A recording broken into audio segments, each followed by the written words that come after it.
Wearing fake designer makeup to my job interview completely ruined my career. So I'm scrolling through TikTok when I see this ad for these makeup dupes that look exactly like Charlotte Tilbury, but cost like 15 bucks instead of 60. The interview was for this marketing position at a fancy skincare company, and I figured looking expensive would help me fit in. Big mistake. I bought the whole set. The foundation, highlighter, lipstick, everything. When it arrived, the packaging looked perfect. Same gold details, same font, even had that fancy magnetic closure. I practiced my look 3 times before the interview day, and honestly, I thought I looked amazing. The morning of the interview, I spent 2 hours getting ready, put on my best blazer, did my hair in the sleek bun I saw on Pinterest. The makeup went on smooth, and in my bathroom lighting, I looked like $1,000,000. I felt so confident walking into that glass building downtown. I'm sitting in the waiting room when I notice this woman staring at me. She's wearing an expensive-looking suit and has perfect makeup. I smiled at her, thinking maybe she was impressed with my look. She smiled back, but something seemed off about it. When they called my name, I found out that woman was actually the hiring manager, Rebecca. She shook my hand and led me into this sleek conference room. The interview started great. I was answering all her questions perfectly, talking about my social media experience, showing her my portfolio on my tablet, but then she kept glancing at my face with this weird expression. About halfway through, she asked if I was feeling okay because my foundation looked like it was separating. I touched my cheek and felt this weird tackiness.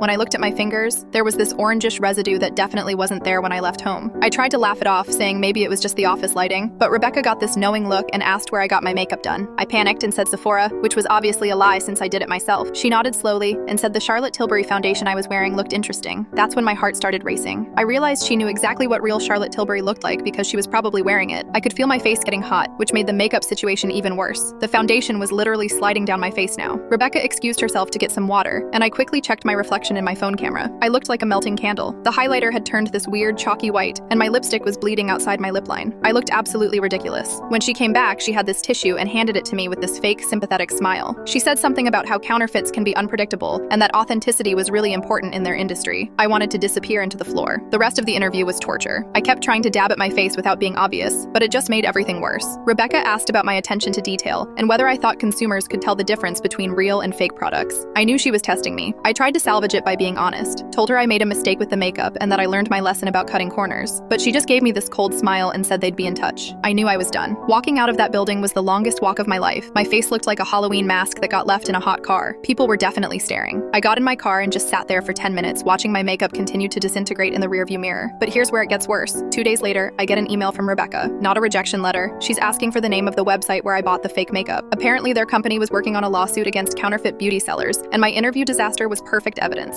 She said if I helped them with their case, she'd consider me for a different position. Turns out my makeup meltdown was exactly what they needed to show how harmful fake products could be. I ended up getting hired as their anti-counterfeit specialist, helping them track down fake sellers online.